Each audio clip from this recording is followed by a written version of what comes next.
Good evening, friends. Stephen Ben-Nun here with Israeli News Live, and going back to the situation with Dimona.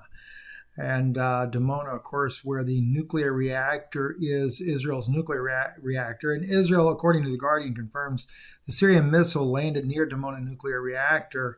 And but it's been downplayed by Israel quite a bit. So Israel has acknowledged that its air defenses failed to intercept a missile fired from Syria overnight that traversed 125 miles of its highly protected airspace and landed near its secretive Dimona nuclear reactor. The surface-to-air missile was believed to have been fired by Syrian air defenses against Israeli jets that were bombing a site near Damascus.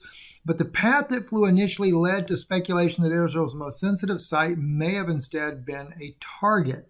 Defense Minister Benny Gantz claimed the missile had landed in Israel as a result of an errant Syrian anti-aircraft missile. In doing so, he raised concerns about the effectiveness of his country's vaunted air defense capabilities, which have been entrusted to counter such threats. Gantz said Israel's anti-missile system had attempted to intercept the SA-5, but were unsuccessful. In most cases, we achieve other results. This is a slightly more complex case. We will investigate it and move on, he said. Well, I hate to tell you and I hate to break it to you, but Israel is not going to be able to shoot down that missile. In fact, no one could. Not the Russian S-400, not the Russian S-200, not the Russian S-300, not the Patriot batteries, not David's sling. There is no technology that would be able to stop Iran's missile. But Iran is not the only one that has that capabilities. That capability is also something the United States has, is something that China has, something that Russia has. They all have the same technology, and this technology actually stems from what many people may recall as the Philadelphia experiment. This documentary that you see on your screen might be something you might want to look at. It is a true story. And I know this because the sources that I do have that have confirmed that the Philadelphia experiment was, of course, it made two movies about this subject. But it is a true story, and it is a technology that was being used by the United States government to be able to make a ship completely invisible back in 1943, October of 1943. It was a success. And yes, basically the ship teleported to another realm in another place, but when he came back, it had, of course, dire consequences. But nonetheless, they have used the same technology in order to make missiles to totally disappear and reappear right over the targets before hitting those targets. Now, you may recall, of course, here Iran is talking about Iran's new cruise missile can reach Israel undetected. And I actually shared this article a little while back because I've been covering this technology for quite some time that Iran has been using. Of course, Iran received this technology from China, and China is trying to get Iran up to speed with them. And oddly enough, it's because all the actors involved here are part of a New World Order project. That's something I might talk a little bit more about on Patreon. I'm actually getting prepared to do a video for Patreon here in just a little bit, more of an exclusive video on that. But as we move on, though, if you remember, Iranian leaders called missile attack a slap at U.S. bases. This was back in 2020. Of course, the attack was in 2019, where U.S. bases, in retaliation for Qasem Soleimani, the Iranian general that was assassinated. Of course, they blamed Trump for the assassination, but in reality, it was actually Israel that carried out the assassination of General Soleimani.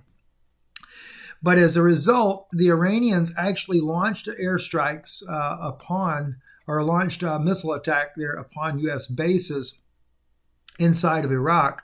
And of course, they did give a warning to the U.S. officials that they were going to strike when they did. They sent those military personnel of the U.S. down into bunkers because the U.S. knew that Iran also had that capability that could not be detected. And they knew that there was no way that they could intercept the missiles coming in. So basically, they just hardened up, got down in the bunkers. And they claimed that there were no casualties on the U.S. side, but there were a lot of injuries from the concussion of the bombs that were falling there inside of Iraq. And so And then also we have, like in this article here on NBC News, why U.S. Patriot missiles failed to stop drones and cruise missiles attacking Saudi oil fields. That was another one. This is one of the first times that it was brought to my attention that the Iranians were using this type of technology. Now, in the early days there, I did not know that it was the same technology from the Philadelphia experiment, but that's what has been confirmed to me later, that exact same technology, which is using some type of high-frequency electromagnetic field that makes this their missiles undetectable. But again, like I said, we have that here in the United States. Russia has that technology. China has that technology. And of course, now Iran has the same type of technology. So all that coming from the Philadelphia experiment there, at least from what they learned on how to do that. Kind of moving on into other news as well, Israel has struck an Iranian oil tanker off the coast of Syria. Of course, they claimed that the ship was laden with arms, and this was one of the reasons why they actually struck the ship. But it looks like Iran kind of set Israel up with a tanker loaded with oil as well, causing yet another oil spill. Those of you may know, Israel has struck quite a few ships, especially oil tankers, have caused a lot of oil spills and is causing even more ecological disasters. This is something that Israel is very not happy about. But then again, they're kind of setting themselves up for these attacks there. So very, very, very serious situation. Also want to talk a little bit about Russia. Russia is pulling back from the Ukraine border. I think we may have already spoke about this a couple of days ago. And something that was shared with me as well yesterday, and that is that the reason why Russia is pulling back from the border, even though we know that there's a lot of shelling going on between the Donbass region and the Ukrainian government, is because it's not the hour. 2024 is when all you know what is going to break loose. That's when we will see a major push towards a new world order. And that's when we will see World War III break out, is in the year 2024. All these things that are going on right now, Iran, Russia, Ukraine, etc., is all saber rattling. Unless somebody actually tries to expedite the plan, the globalists that are working on this plan have no intentions of this happening any earlier than 2024. Now, China, though, is definitely going to take Malaysia. They're going to take Taiwan and Hong Kong back underneath their umbrella. And you will find when this happens, the United States is not going to intervene. Of course, there's more propaganda going out against Russia. Military experts told us who they think would win if Russia invaded Ukraine. Well, they make it look like Ukraine would stand a pretty good fight against Russia. More smoke and mirrors, definitely without a doubt there. Scott Sion put out a video yesterday, it's more than 23 hours ago now, a major mass corona ejection has stayed that has come off the sun, that is coming directly towards the earth.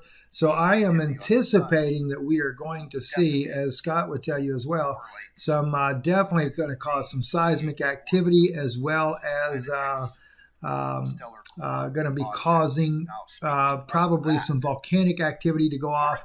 In fact, if I'm not mistaken, it was Japan that actually has just had a major let's see, USGS, Japan, I believe, just had a major eruption of a volcano. And let me see if I can find that for you real quick. I'd actually got that information. And let's just see if we can pull the map. Oh, I'm not even getting any of this up here. Let's see here. Let's go back to Google here, see if we can pull this up. USGS earthquake.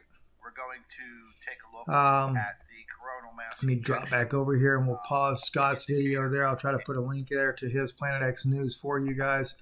Let's see, 6.5 we have. I already see one right there, and a 5.6. But I'm expecting, though, when this stuff comes in, we are going to see more and more earthquakes as a result of this massive flare that is coming directly towards Earth. And but there was something to do. Let's just see here what we have. That's only a 2.8, not that big there. This one's a 5.0, the Red Islands. And of course, I don't know where we would find as far as volcanoes. But I know there's a lot of people that do that type of stuff there. But some pretty good size earthquakes going on. But I don't think these are actually from the solar minimum, or not solar minimum, but the this ejection that has taken place. So nothing that I can see as of yet. But it's supposed, Scott was saying that it's supposed to happen on the 25th. So later today is probably when we're going to see some increased activity. I know there's a lot of good sources out there for that, not just Scott, but there's other sources as well. So you might want to take a look at that information going on as well. But anyway, I'm Steve Ben-Nun. Thank you guys for listening to the broadcast. Don't forget Israeli News Live, our website, .org. Well, I'm not hitting buttons very good tonight. But IsraeliNewsLive.org is our website. You can catch a lot of our videos there, especially when we load them through iConnectFX.com. And very, very soon, I think Monday, I keep saying that they're going to have the language set up, but I keep getting updates. They're still working on little issues here and there, but we are supposed to get those language issues worked out very soon, and where you'll be here. The first three languages will be Spanish, Slovak, and Hebrew are going to be the first three languages as we come out on a pilot program for that. And I've got a wonderful biblical study from the book of Hebrews I keep promising I'm going to do. So I promise I'm going to get onto that. So we thank you. Thank you for your support for the ministry here. We appreciate your love and support for this ministry. Our mailing address right there, Ben-Nun Institute, P.O. Box 156, Sunbright, Tennessee, 37872. Or you can, if you're wanting to donate, you can make that out to Stephen Ben-Nun, B-E-N-N-U-N. We appreciate that, and you can also donate online. God bless you, and thank you for listening.